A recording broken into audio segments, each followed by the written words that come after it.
साधकों को चाहिए कि वह प्रतिदिन एक बार परिमित भोजन करे, मौन रहे, इंद्रियों को बस में रखे, अपने स्वामी एवं माता पिता की नित्य सेवा करे। इस नियम से रहकर जप करने वाला पुरुष 1000 जप से ही शुद्ध हो जाता है, अन्यथा वह ऋणी होता है। भगवान शिव का निरंतर चिंतन करते हुए पंचाक्षर मंत्र का 5 लाख जप करे। जप काल में इस प्रकार ध्यान करे, कल्याणदाता भगवान शिव कमल के आसन पर विराजमान हैं और उनका मस्तक श्री गंगा जी तथा चंद्रमा की कला से शोभित है। उनकी बाईं जहाँ पर आदिशक्ति भगवती उमा बैठी है, वहाँ खड़े हुए बड़े बड़े गण भगवान शिव की शोभा बढ़ा रहे हैं। महादेव जी अपने 4 हाथों में मृग मुद्रा, टंक तथा वर एवं अभय की मुद्राएं धारण किए हुए। इस प्रकार सदा सब पर अनुग्रह करने वाले भगवान सदाशिव का बार बार स्मरण करते हुए हृदय अथवा सूर्यमंडल में पहले उनकी मासिक पूजा करके फिर पूर्वाभिमुख हो पूर्वोक्त पंचाक्षरी विद्या का जप करे। उन दिनों साधक सदा शुद्ध कर्म ही करे। जबकि समाप्ति के दिन कृष्ण पक्ष की चतुर्दशी को प्रातः का नित्य कर्म संपन्न करके शुद्ध एवं सुंदर स्थान में शौच, संतोष आदि नियमों से युक्त होकर शुद्ध हृदय से पंचाक्षर मंत्र 12,000 जप करें। उसके बाद सपत्नी के 5 ब्राह्मणों का जो श्रेष्ठ एवं शिव भक्त हों वर्ण करे। इनके अतिरिक्त एक श्रेष्ठ आचार्य का भी वर्ण करे और उसे शाम सदाशिव का स्वरूप समझे। ईशान तत्पुरुष, अघोर, वामदेव तथा सद्धोजात इन 5 के प्रतीक स्वरूप श्रेष्ठ और शिव भक्त ब्राह्मणों का वर्ण करने के पश्चात पूजन सामग्री को एकत्र करके भगवान शिव का पूजन आरंभ करें। विधि पूर्वक शिव की पूजा संपन्न करके होम आरंभ करें।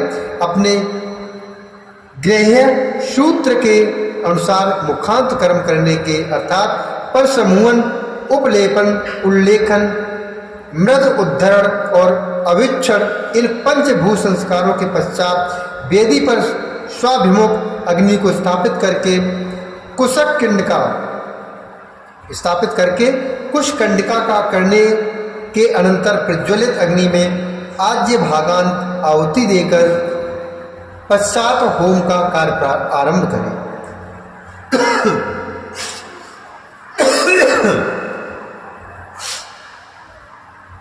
कपला गाय के घी से 11, 100 अथवा 1001 आहुतियां स्वयं ही दे अथवा विद्वान पुष्य भक्त ब्राह्मणों से 108 आहुतियां दिलाए। होम कर्म समाप्त होने पर गुरु को दक्षिणा के रूप में एक गाय और बैल देना चाहिए। ईशान आदि के प्रतीक रूप जिन 5 ब्राह्मणों का वर्ण किया गया हो उनको ईशान आदि का ही स्वरूप समझे तथा आचार्य को शाम सदाशिव का स्वरूप माने। इसी भावना के साथ उन सब के चरण धोए और उनके चरणों से अपने मस्तक को सींचे। ऐसा करने से साधक 36 करोड़ तीर्थों में स्नान करने का फल तत्काल प्राप्त कर लेता है। उन ब्राह्मणों को भक्ति पूर्वक दशांग अन्न देना चाहिए, जिसका वर्णन मैंने पीछे किया है। गुरु पत्नी को पराशक्ति मानकर उनका भी पूजन करें। ईशानादि क्रम से उन सभी ब्राह्मणों का उत्तम अन्न से पूजन करके अपने वैभव विस्तार के अनुसार रुद्राक्ष, वस्त्र, बड़ा और पुआ आदि अर्पित करें। तदंतर दिक्पालादिक को बलि देकर उसके बाद दिक्पालादिक को बलि देकर ब्राह्मणों को भरपूर भोजन कराए। इसके बाद देवेश्वर शिव से प्रार्थना करके अपना जप समाप्त करे। इस प्रकार पुरुष चरण करके मनुष्य उस मंत्र को सिद्ध कर लेता है। फिर 5 लाख जप करने से उसके समस्त पापों का नाश हो जाता है। तदंतर पुनः 5 लाख जप करने पर मनुष्य अतल से लेकर सत्यलोक के लोकों का ऐश्वर्य प्राप्त कर लेता है। यदि अनुष्ठान पूर्ण होने के पहले बीच में ही साधक की मृत्यु हो जाए तो वह परलोक में उत्तम भोग भोगने के पश्चात पुनः पृथ्वी पर जन्म लेकर पंचाक्षर मंत्र का जब अनुष्ठान करता है, अर्थात समस्त लोगों का ईश्वर पाने के पश्चात मंत्र को सिद्ध करने वाला वह पुरुष यदि पुनः 5 लाख जप करे तो उसे ब्रह्मा जी का सामीप्य प्राप्त होता है।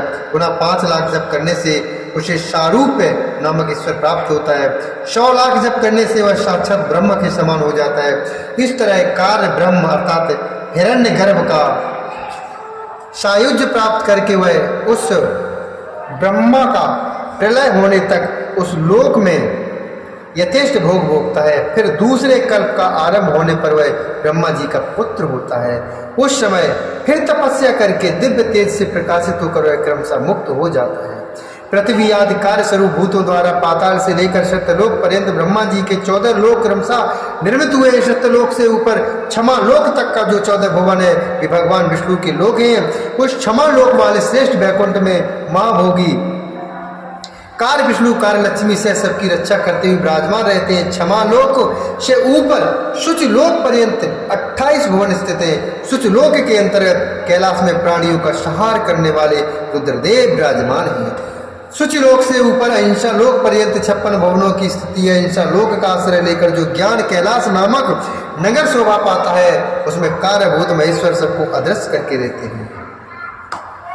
अहिंसा लोक के अंत में काल चक्र की स्थिति है। तदंतर कालातीत स्थित है जहां काल चक्रेश्वर नामक शिव महेश धर्म का आश्रय लेकर सबको काल से संयुक्त किए रहते हैं। असत्य, असुचि, हिंसा, निर्दयता ये असत्य आदि 4 पाप काम रूप धारण करने वाले शिव के अंश हैं।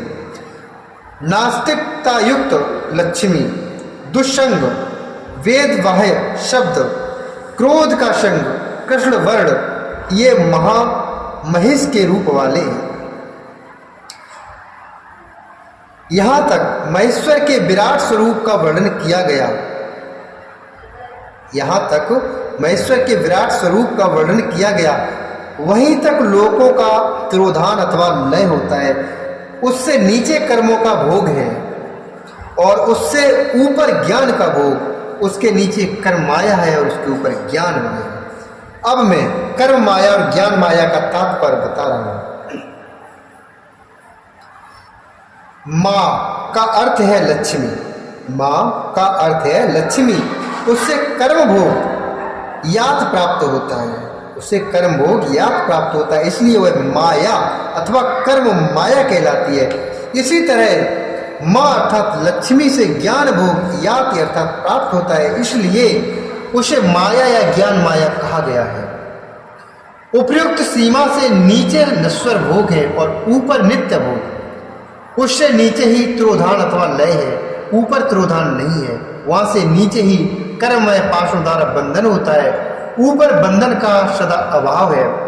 उससे नीचे ही जीव सकाम कर्मों का अनुसरण करते हुए विभिन्न लोकों और योनियों में चक्कर काटते हैं। उससे ऊपर के लोकों में निष्काम कर्म का ही भोग बताया गया है। बिंदु पूजा में तत्पर रहने वाले उपासक वहां से नीचे के लोकों में ही घूमते हैं। उसके ऊपर तो निष्काम भाव से शिवलिंग की पूजा करने वाले उपासक ही जाते हैं। उसके नीचे शिव के अतिरिक्त अन्य देवताओं की पूजा करने वाले घूमते रहते हैं। जो एकमात्र शिव की ही उपासना में तत्पर हैं वे उससे ऊपर के लोकों में जाते हैं। वहां से नीचे जीव कूट है और ऊपर ईश्वर कूट है। नीचे संसारी जीव रहते हैं और ऊपर मुक्त लोग। प्राकृतिक द्रव्यों से पूजा करने वाले उसके नीचे रहते हैं और पौरुष द्रव्यों से पूजा करने वाले उससे ऊपर जाते हैं। उसके नीचे शक्ति लिंग है और उसके ऊपर शिवलिंग। उसके नीचे सगुण लिंग है और उसके ऊपर निर्गुण लिंग। उसके नीचे कल्पित लिंग है और उसके ऊपर कल्पित नहीं है। उसके नीचे आदि भौतिक लिंग और उसके ऊपर आध्यात्मिक लिंग है।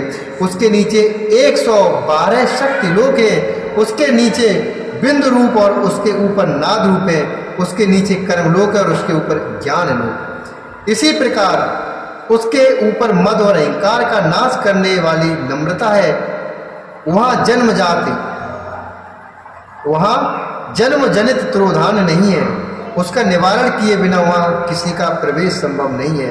इस प्रकार त्रोधान का निवारण करने से वहाँ ज्ञान शब्द का अर्थ ही प्रकाशित होता है। आदि भौतिक पूजा करने वाले लोग उससे नीचे के लोकों में ही चक्कर काटते हैं। जो आध्यात्मिक उपासना करने वाले हैं वे ही उससे ऊपर जाते हैं। बोलिए शंकर भगवान की जय। बोलिए गणेश भगवान की जय। बोलिए कार्तिक भगवान की जय।